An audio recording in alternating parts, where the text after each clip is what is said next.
I am very pleased that you wrote a book at all, Yeah. and more specifically that you wrote what you did.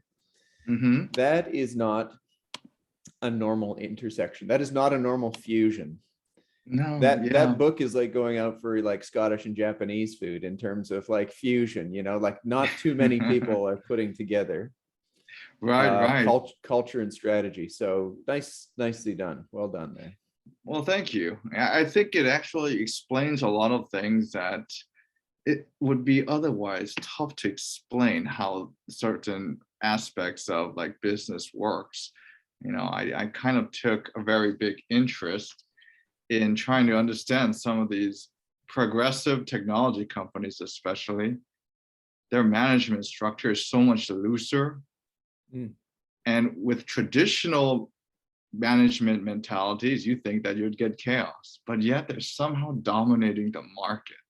Mm. And I found that to be extremely fascinating, and even applied things in my own businesses.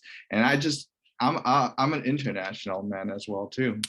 I lived in different parts of the world and just saw how business is conducted differently.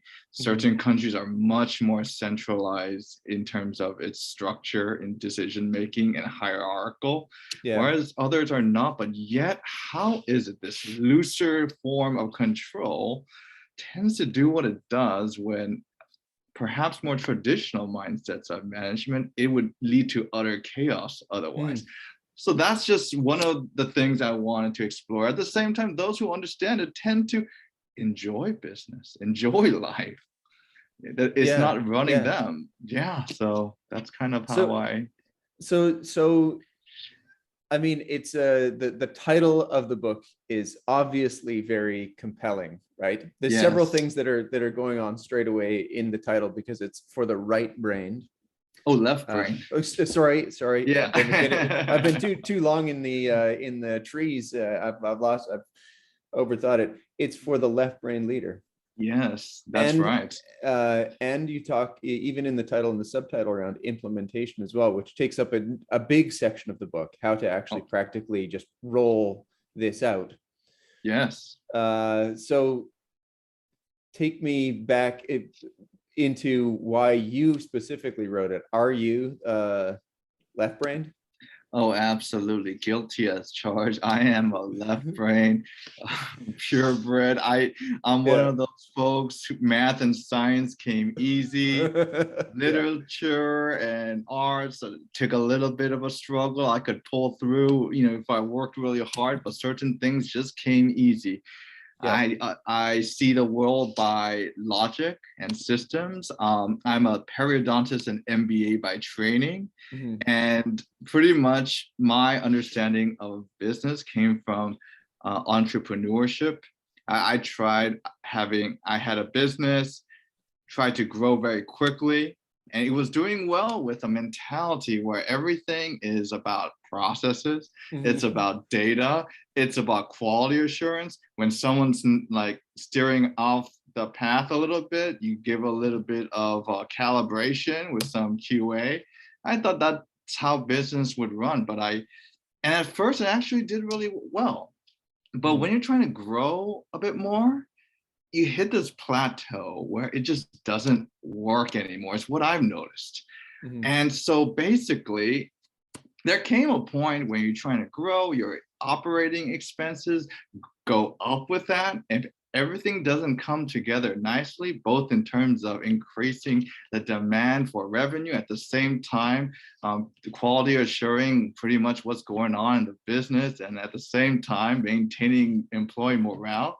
It Mhm. leads to a situation where you're potentially in the red. Now I was there, Oh, I was really? green and healthy, and then all of a sudden bleeding tens of thousands a month, not knowing when it's going to stop.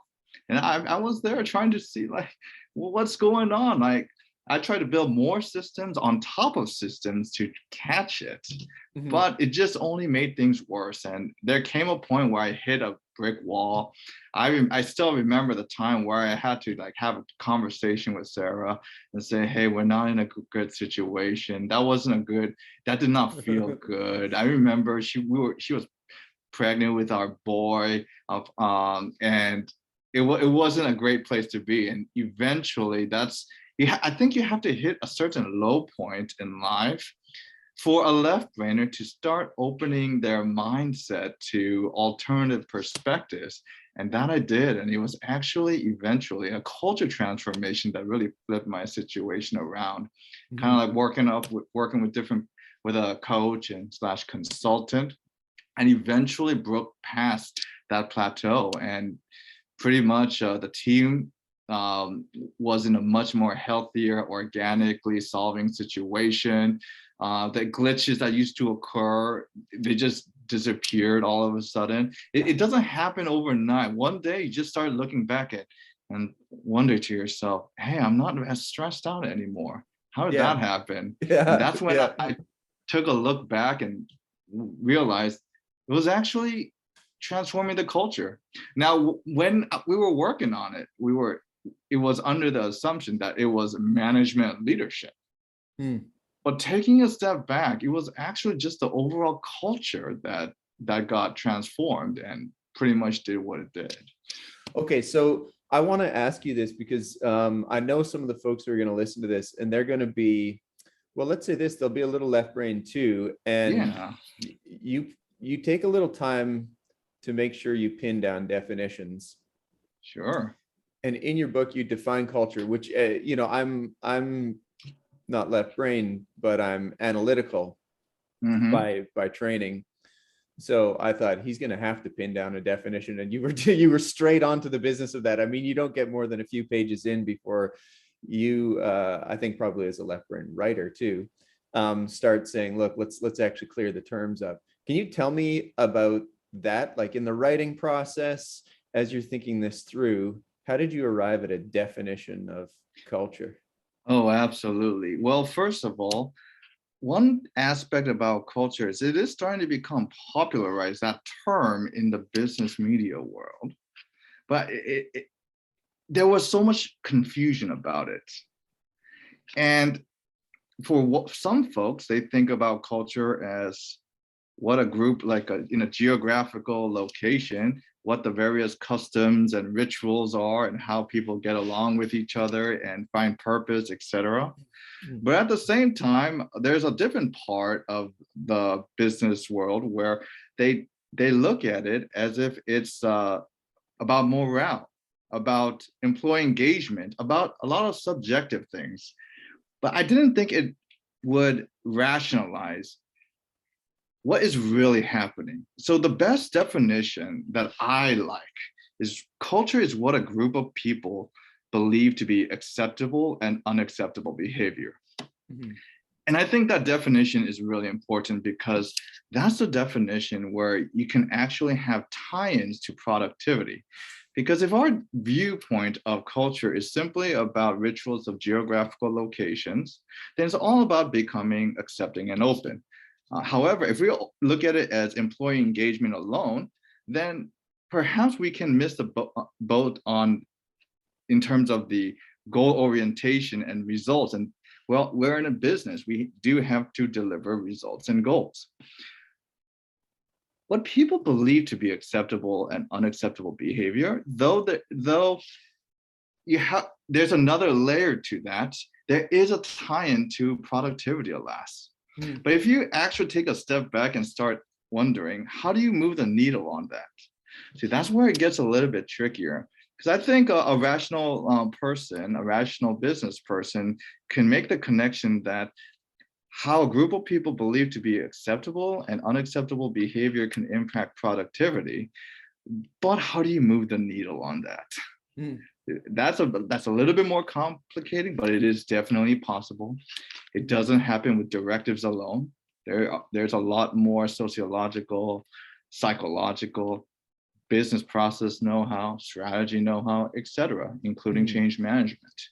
So yeah, that is my definition that I like to use for that. Okay, so is that something that you see when you're researching and writing the book? It's what people share as what they find acceptable or unacceptable. Now there's what they find acceptable and unacceptable before day one day before they walk into the office and become part of the team. And then there's obviously some degree of alignment, migration, sort of teaching what's acceptable and unacceptable. But, if you just gather together any 4 or 5 random individuals and say, now you're part of a team, acceptable and unacceptable is going to be a 4 or 5 ring Venn diagram with some shared space and some not shared space. So how do you square those circles? Well, first of all, it is important to know that there does need to be a key organizational culture that people do need to actually fit into. In a very early stage of business, perhaps a culture will be almost dictated by the key leader themselves because they have a small enough team. However, as an organization starts to grow, then they somehow lose control over that because of the scale of it. However, there are means of actually maneuvering it. That being said, if we completely let things go organically, then we may inadvertently end up with a culture that we're not happy with. I mean, there are business founders that have grown very large companies, very successful, but it became a very toxic culture that they wanted to exit and start all over just because it's a hard thing to move the needle on. That being said, it definitely is possible. And on top of that, there is a set of values, certain types of behaviors that tend to perform better in the market. Now, I found that to be very relevant in especially these progressive companies. And on top of that, post-COVID, we found that the expectations of employees have shifted a lot. And it's organizations that actually strive to have the organizational culture in a particular manner that tend to be more competitive for the good talent and maintain their retention rather than having retention challenges or some people call it the Great Resignation. A phase going on, but it's a companies that actually intentionally build a culture in a certain way that can continuously adapt. So there is a certain point where people do need to match to a particular culture of the organization, and that is something that we look at for fit. There comes a certain point when an organization grows even larger where it does become very difficult to do that. Let's just say we have an international company though, okay, where it's multiple countries. Yeah. It is a bit more difficult to do that. I think within a single country, it is a bit more realistic to try to aim for a particular way of doing business and intentional culture. But once it goes international, it's a little bit more difficult. So there does have to be somewhere where there's a main corporate culture that you're aiming for, but then kind of meet in the middle with the geographical culture of their location, because that then it becomes a bit of a steep mountain to climb, because I understand that some of your audience members are doing business internationally, so I wanted to address not some that. Andrew, not some, all okay, yeah. Well, this is, I think, honestly, one of the things that probably gave you an edge in writing, and I would guess maybe just gave you the impetus in the first place, is that you've got such an interesting cross-cut of international experience. Like, I know your MBA was in Singapore. By the way, it so happens that I go to the dentist that you used to work at, just off of Orchard Road here. Yeah. Oh, okay. yeah. I'm so close to them, I could sort of shoot an arrow and land on their doorstep. Yeah, they're very, very near here. Yeah, actually, I do believe that did play a large role, because business is done so differently in Singapore from the US, and has also been done very differently in South Korea, but yet they all get what they need done. And it's very interesting to see how they organize themselves, but at the same time, why we have certain trends where these looser structured organizations is innovating more rapidly, out competing, yet their employees are so driven and solve problems very organically. They shift and pivot along with the shifting market dynamics, especially in today's world. The top-down waterfall approach of how we used to do things isn't seeming to work as effectively. Mm. So that is one thing that I've come to find very fascinating, sociologically and psychologically. How does that all work together?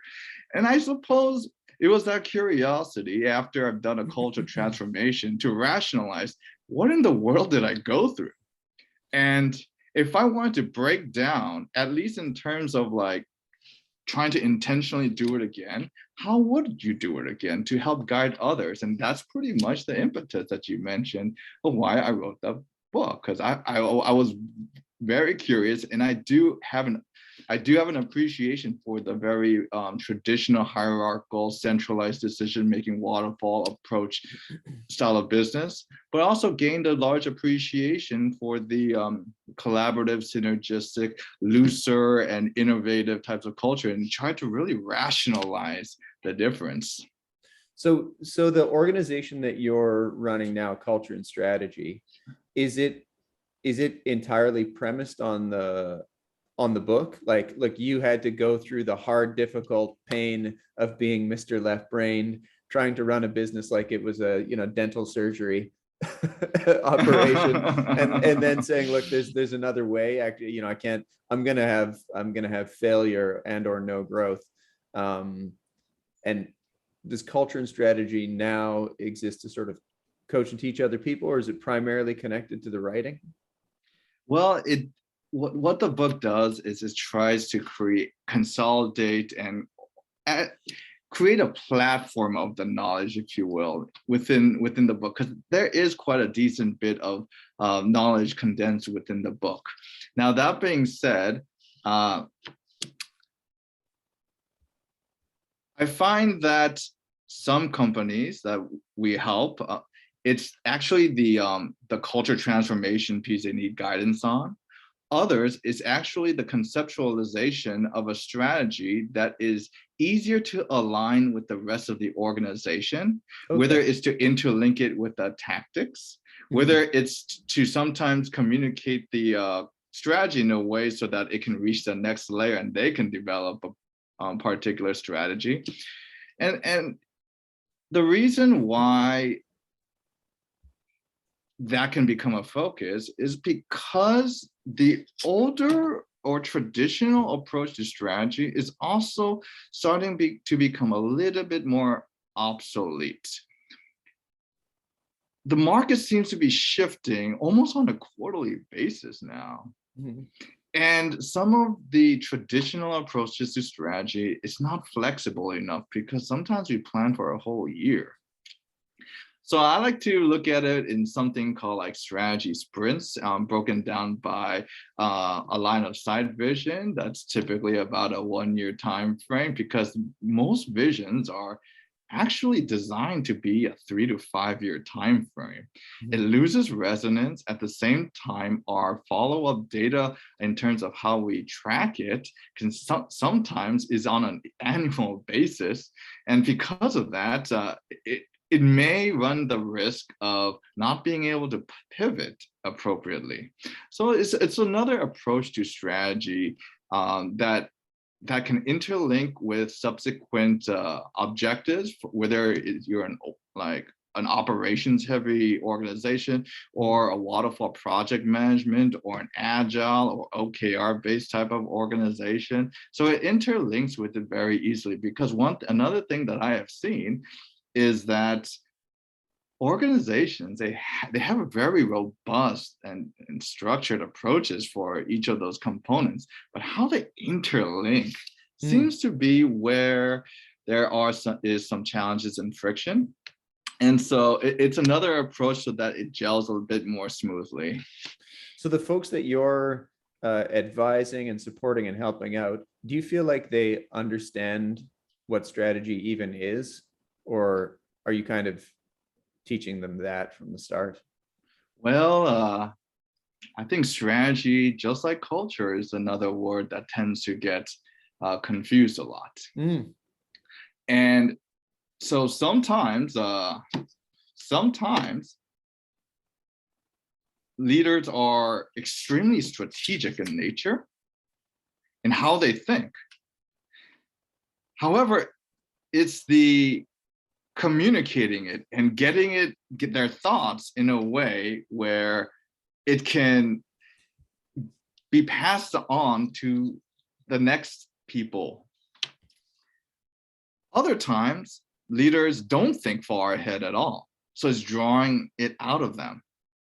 I think everyone's a little bit different, but then the strategy is, in essence, looking far ahead, trying to conceptualize where the arbitrage points are and to where you can capture the most amount of value.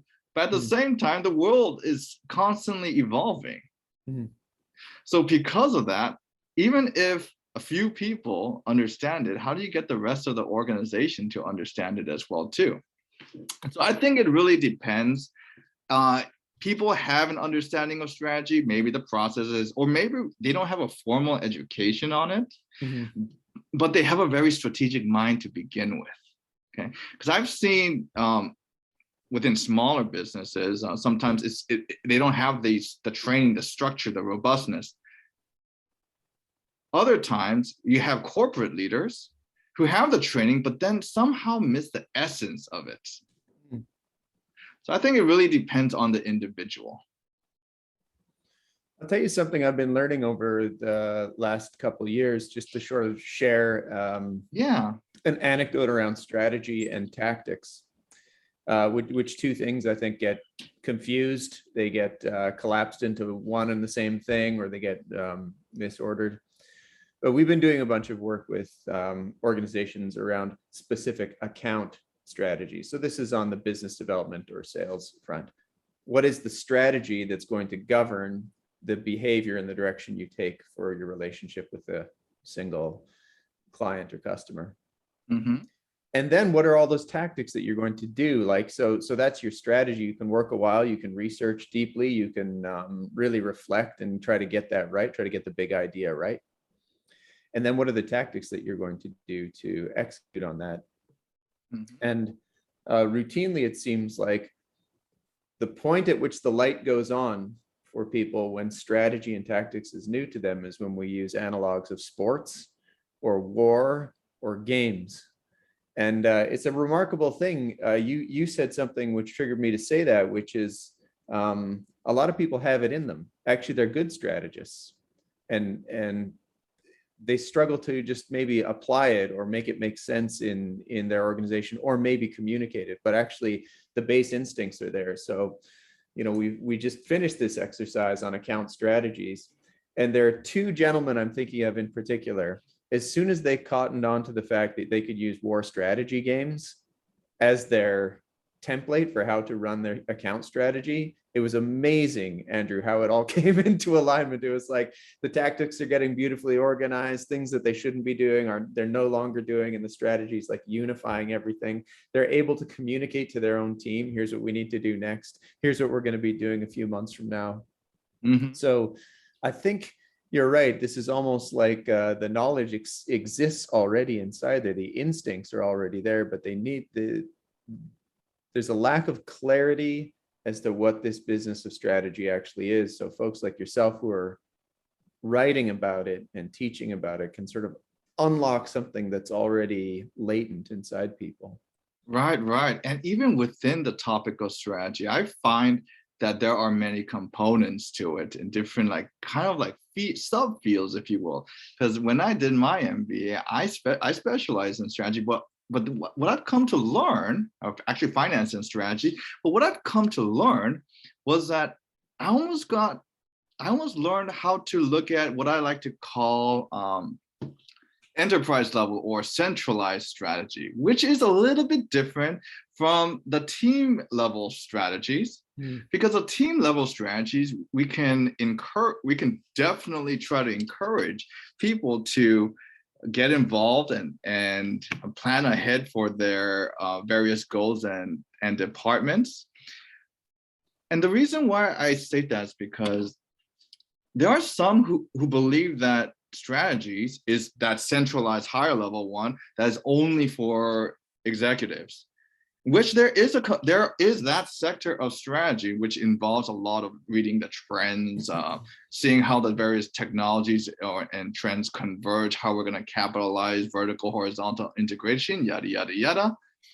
At the same time, there's a different component of strategy where that has been packaged and maybe get some involvement along the way, but to begin integrating it with different layers of the organizations, both vertically and horizontally within various teams and departments.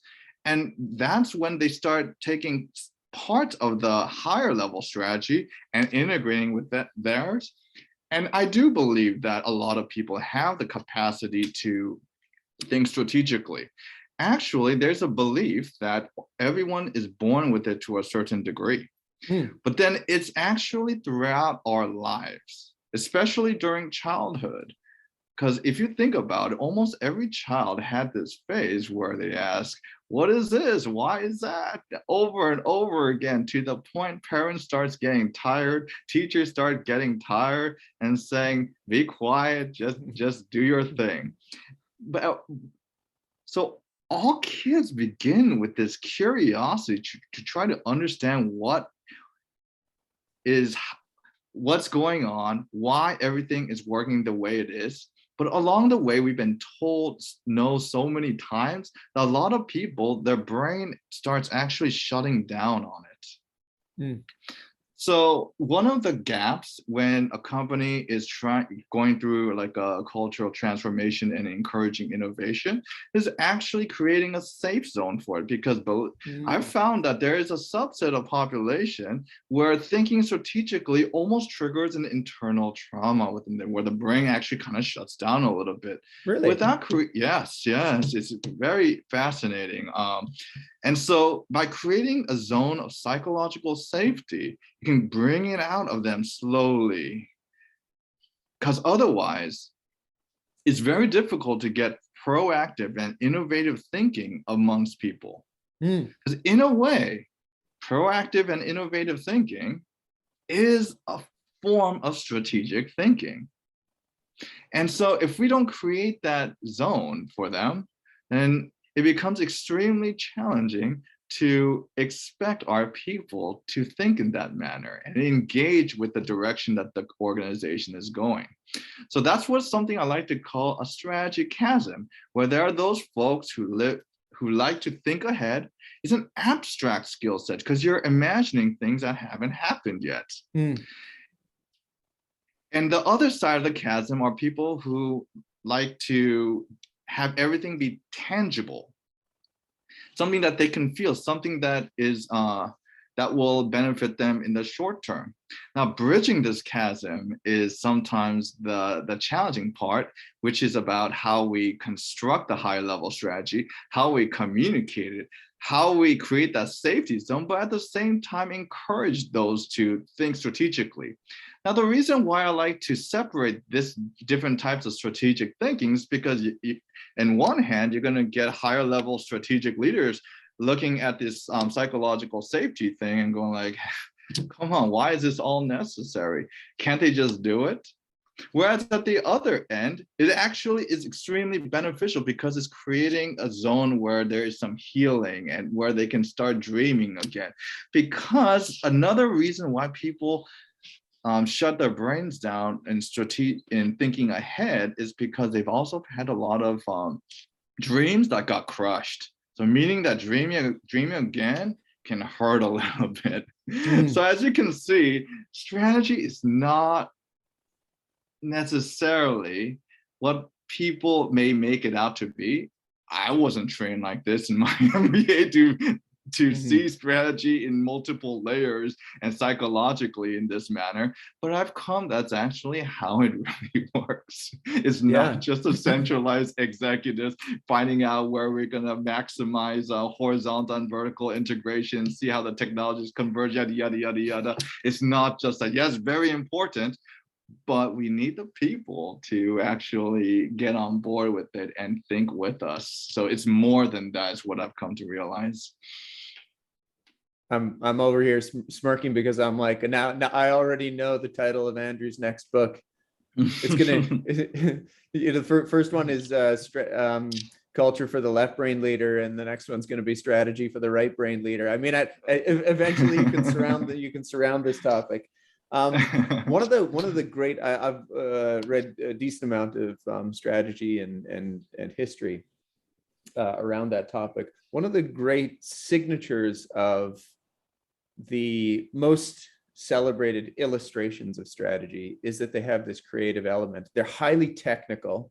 They have to get the detail absolutely down to the atom or the atomic thought, but they're incredibly creative. And you see that whether it's sort of like the war strategies of Julius Caesar, or some excellent sports moments, like the Rumble in the Jungle, where it's like they all have this incredible creative element. Technically, they have to be executed perfectly, right? The timing has to be just right, the resourcing has to be just right, but they always have this element of massive outside the box thinking, where the genius reason that they sit there in the canon of examples that we use to illustrate brilliant strategy is actually their creative component. So it doesn't surprise me at all to hear you say that you have to take people out to the creative deep water in order to get them thinking creatively. It also doesn't surprise me to hear you say that they're not totally comfortable in the deep water. Yeah. So is that it's like a bit muscle? No, go ahead. Yeah. It's like a muscle. This curiosity and thinking this matter is like a muscle. When people get used to it and work it out, they can definitely develop it, though it is with some safety zones and encouragement and maybe some coaching along the way. Yeah. One of the things that I think is tough to understand with strategy, and you mentioned it because you're talking about it existing at different levels, is inside an organization, people understanding actually it can happen simultaneously. Actually, it must happen simultaneously, because if you set the whole organizational strategy, the operations team or the procurement team or the compliance team or the sales team, they have to have their own unit strategy that is completely in harmony with that master organizational strategy. And yet they can't only look to the master org strategy and say, well, that helps us know what to do, on a Wednesday at 4:00. So they need to set a sales strategy. This is where I live most of my life, Andrew, in sales and BD and working with those kinds of units. You need an overall sales strategy, and then you need an account strategy. And sometimes, depending on the size or the scope of an account, you can't just go straight into daily tactics yet either, and there might be sub strategies. So this business of trying to get that ladder aligned is very difficult, but it's so exciting when it comes together. It creates unbelievable power and efficiency when it comes together. Oh, absolutely. And that when there is misalignment between the different layers of the organization regarding the strategy, it's like you got to do so much heavy lifting to get things moving forward. But when there is that alignment, problems get solved organically. It's a very fascinating thing. And on top of that, the reason why more and more this approach to strategy is essential is because of the fact that from a higher level centralized viewpoint, there's no way you can anticipate all the ground level obstacles that exist. One thing that I know is that if you come up with everything from a centralized position, it's from all the details of what's going to go down at the very granular level, it's probably not going to work because it's humanly impossible to know all of that. Yes. It's humanly impossible to know Yes. it. But at the same time, how do we encourage people to actually identify it, create solutions around it, rally people around it, and get it done? Yeah, you must see folks get really excited more about just lining up a bunch of tactics and saying, and then I'll do this, and then I'll do this, and you're sort of telling themselves a storybook fairy tale about how it will all come together, which is sort of asking for punishment. And additionally, once you actually have at least a cadence or a way of breaking it down and communicating in an easy to understand manner, light bulbs start coming alive. I mean, I have seen just by redesigning the strategy, it was the same strategy that they had. It's just the way it was packaged was not very user friendly. Just by doing that and showing it to the various aspects of the business, they got a response. Oh, that's what you're trying to do. I get it. Let me see what I can do on my end to support that. So before then, same strategy. It was literally the same strategy, but then the way it was put together in a way to anticipate where the confusions tends to be, the light bulbs come together. Now, as new objectives and approaches are discussed there afterwards, it all comes synchronously at that point. So I agree. I think this approach can be extremely beneficial. How often, well, let me ask this question a different way. Yes. For the vision that you've come to see around culture, how culture can be configured to really unlock strategy, but even just on its own to be healthy, to be fruitful, to get individuals and organizations kind of be all they can be. How often do you think organizations out there are actually falling within that pattern? Like if you had to guess, is something like a percentage, is it 1% or a third, or is it, half? That's a great question. And I think it's different wherever you are. And I think that percentage is increasing. Is it? I think it's definitely increasing because a lot of the ones that aren't, at least from what I've seen, they're struggling. The ones that tends to adapt quicker to the markets are doing better at it. But if you ask me to ballpark, I'm gonna guess about 10%. I'm just gonna ballpark that.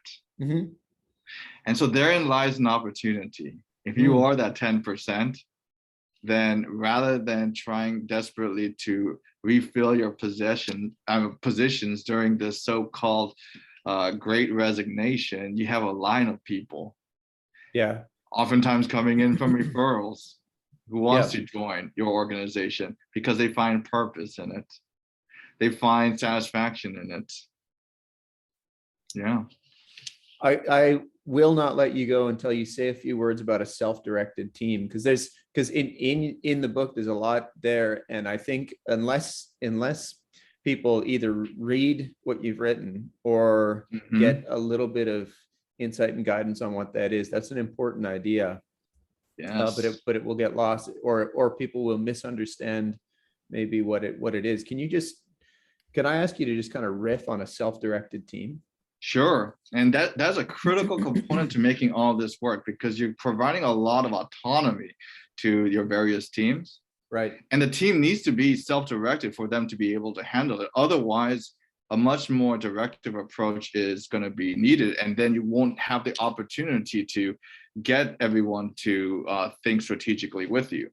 But a self-directed team is a team that's not the traditional approach of like there's this boss, everyone has to do what that person says. There is a manager accountable for the team, or a supervisor accountable for the team. However, the way it's structured is a little bit differently.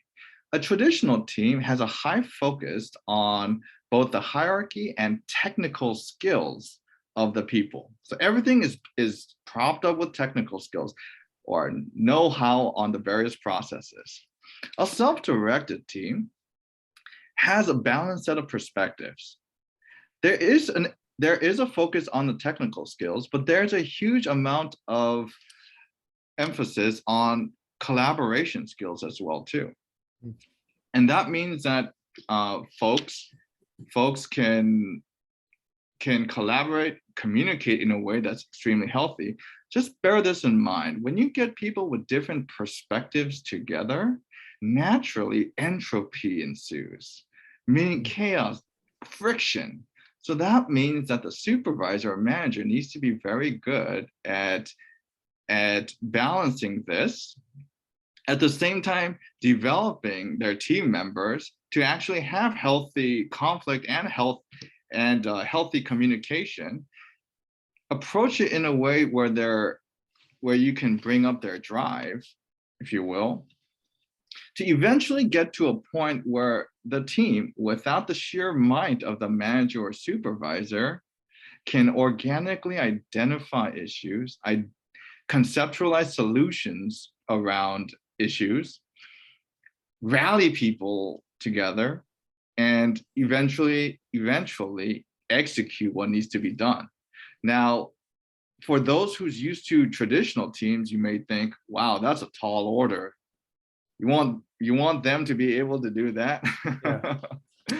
But it's actually a critical component. And what I've seen, at least those that are dominating the marketplace now, especially in progressive technology, probably not everyone's from that sector, that's what their teams are consisted of. This self-directed business unit that interlinks strategically with the rest of the organization. And it's a critical component, because without that, how do you possibly get people on the same page on the strategy? Mm-hmm. That I thought that idea was quite profound, actually. And I know the book was just written, just released, and it's doing really well and so on. But I think if there's another book in you, I'd love to see more around that concept of the self-directed team. Yeah, absolutely. I'll tell you why. So one of the things that we've committed to do as an organization is read a lot. So we read about a book a week, and we talked to a lot of the authors. I was super excited to hear from Sarah and just what she was doing, and then learn about you and what you've built and what you wrote. So we were glad to put it on the list. But because of that, we see a lot of different ideas, and some of them are kind of hackneyed remakes of old ideas, and some of them are sort of really half-baked ideas, and it's tough to see where they're going. They're just kind of experimental. There's some kind of utopian quality to even the title, the self-directed team, right? It's sort of like the leader thinks like, oh, well, great. I mean, I'll go hit the beach on Wednesday. It sounds like the team is self-directed, right? Which isn't what you say. It's not what you're talking about. No. And I think one of the powerful ideas is actually what it does for the individuals in that team. So it's like, if you are a participant in a self-directed team, it isn't as if you suddenly get the day off. It isn't as if you suddenly don't have to shoulder really meaningful responsibility, but suddenly you kind of get to be a curator of your own destiny. Maybe not the entire writer of it. There's still authority, right? Mm-hmm. But I think there's really something kind of profound in the concept of the self-directed team for that individual participant who happens to be a part of it. Right, and especially with the trends of the expectations of people and what they expect from companies, more and more people are looking for purpose as well too. Not just a place where they can get a paycheck and pay their bills. A lot of people, especially the younger generations, they're looking for purpose, and companies that celebrate a strong culture, they don't really have too many challenges engaging this group of people. Whereas some of the more traditional quote unquote companies, that's one of their biggest challenges and headaches. How to engage this new group of people that they do not understand. Yeah. And this book might give some insights on how to accomplish that. So speaking of those people, the goal pusher, the analyzer, the enthusiast, the stabilizer. I thought those were kind of fun. The main thing I wanted to know is, who do you think you are, Andrew? Out of, if you had to pick one of those four. Well, my dominant trait is actually probably the analyzer. My secondary is probably the goal pusher. Yeah. So I think people can have different mixtures of them. But that being said, having a balance of perspectives can really create organic problem solving. Because one of the things that I've come to learn if you're a manager or a leader, you're probably there because you're very competent and know what needs to be done. If you're an entrepreneur, you're probably willing to overcome any single or major obstacle that is thrust upon you. But sometimes that may be an unrealistic expectation for everybody. That being said, this self-directed approach through balanced perspectives is actually, in my opinion, easier to accomplish than trying to get everyone or some people to be willing to overcome any obstacle out there. No, I find it. Oh, I think I've lost you, And Andrew. it also has a, there we go. We just had a glitch. I'll let you pick that back up. Go ahead. Yeah, I was just saying it's a much more sustainable way of building teams. One where we don't put unrealistic expectations on people, and also can integrate well with the rest of the organization if they also try to approach it where self-directed teams are celebrated. You had an interesting note in there. I don't have it immediately to hand, but it's related to this, although it comes in a different part of your book. But you're talking about it's something like the highly practical value of that diversity, and that obviously it's perfectly fine to have diversity, but it's not really for the sake of just saying, look, I've got all kinds of different folks, that it has this beautiful practical edge to it. There's something I thought I got to ask him this if I get a chance to speak with him. And it was, on the one hand, for culture, you want alignment, right? Because it's what people find acceptable or unacceptable. And I think there can be some dissonance there, right? But there have to be some things that are non-negotiable, and maybe some it's like, look, yeah, I find a certain kind of food unacceptable, and you don't. Okay, well, that's okay within an organization. There's some other things that are going to be more sacrosanct. So you have to square a degree of diversity by style, by sort of posture, outlook, temperament, with a uniformity by what you find acceptable and unacceptable culturally. Yes, agreed. There are certain things that actually do have to be uniform. And some companies try to capture that within the values of the organization. Now, one thing I've seen is sometimes the values are designed haphazardly, and sometimes it's looked at as if every company has its own unique personality, which it does. However, one thing I've come to learn is, especially while working with different companies, is at least the ones that try to achieve this strategic alignment, innovation, self-direction, and whatnot, it's the same patterns. It's the same values, just worded differently that start coming up over and over again. It's not that different from each other. Of course, how it's worded, how it resonates with its people are different, but it's the same patterns. So that's one clue into so what are they? What are the patterns? Oh, there's multiple. It's about choosing which ones from them that company likes. But let me just tell the themes, how they word it. They get really creative about it. Ownership is a big one. Transparency is a big one. Self-development or continuous learning is another one. Don't be scared to make mistakes. Like everything doesn't need to be perfect. Remember that's to encourage people to like come out and think, but it doesn't mean be sloppy. Healthy conflict management is one. I mean, it's the same things that come up over and over again.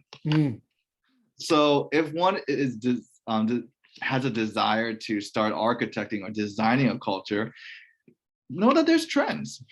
There are trends that companies latch on that tends to design this very well.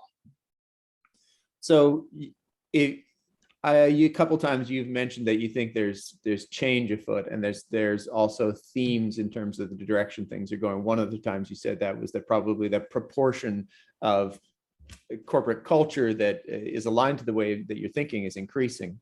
Maybe it's 10%. I thought probably a decent ballpark. I'm sorry. I was just saying that it's growing. Like if you asked me a long time ago, I would have guessed like 1 or 2%. Now I think it's growing. Yeah. If you had to, let's do a thought experiment. If we went back to a company in the 1950s and just said, hey, look, here's the idea. Do you think it would get purchased, A, and do you think it would work? Absolutely not. It would not be purchased and it will not work. And simply because the norms are very different then. Yeah. If you, like, for instance, if you look at like mergers and acquisitions back then, all the company cultures were all very similar. It was towards the 80s, 90s, where the whole topic of, wait, some of these acquisitions aren't really working out because people are working a bit differently. Now in the 2000s, 2010s, and now 2020s, it's even more starkly different. I think in the 1950s, it might have been a little bit ahead of its time. Yeah. Simply because the whole concept of top-down was just accepted as the norm. People weren't looking for it, and at the same time, I think the understanding of how it could be beneficial, it would be too outrageous. Like for instance, like what try to bring up something against the boss, possibly. Oh, that's going to be absurd. Bringing up an opposing perspective, I think it would have been totally too preposterous. But I think that now is a large inflection point. I think COVID has greatly accelerated it. More and more companies are looking to make this type of transformation. In fact, many large corporations, they use COVID as an opportunity to reorg and transform themselves. Yeah, one of the things I never really take very seriously is very large corporations reorging, because they reorg all the time. I mean, they just, it's sort of like you more frequently have the Olympics or reorg than you have the Olympics, rather, at these large companies. So I'm curious to see who does effectively reorganize. But if they have, like, this is why I thought that your answer is very interesting, is sometimes there's fads or just, seasons in business culture globally, or even within, say, a certain economic fence line, like the US market. But sometimes they're permanent. Right. So, it could be like, oh, that's just sort of the flavor of the month or the flavor of the year or season. We're all going to, like you were describing the 80s, right? So something comes and it obtains for a while and then it goes away. I just wonder at this point around your ideas on culture and what COVID has shown, whether actually these are more permanent. And so you'll see them still in place 20 and 40 years from now. I think it's going to become more prevalent. And I like to use this particular analogy because I think technology is playing a large role in all of this. Just several hundreds of years ago, all societies were empires, monarchs, feudalism, very, very tight, centralized control backed by the military. Now, I believe that some technological innovations have really changed the world. For instance, the printing press and guns. And the reason why is because I believed that it, in a way, birthed the concept of like democracy, which was completely unheard of back then. And the reason why it was able to do that, it was because people now had a way of communicating thoughts in a much larger scale than simply conversing within a given room.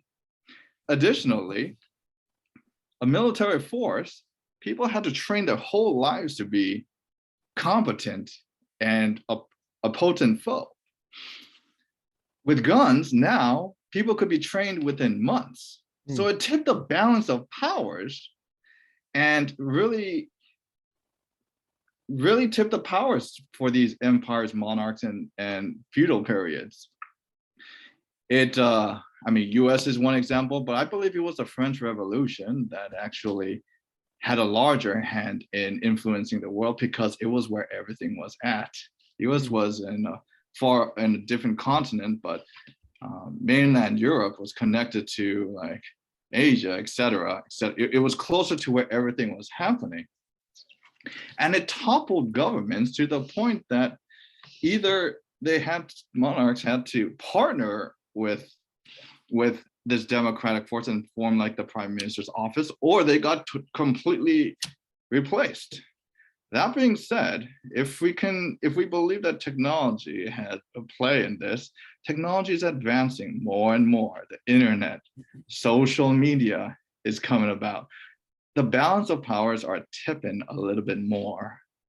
And so now people can freely communicate more, bring ideas together more.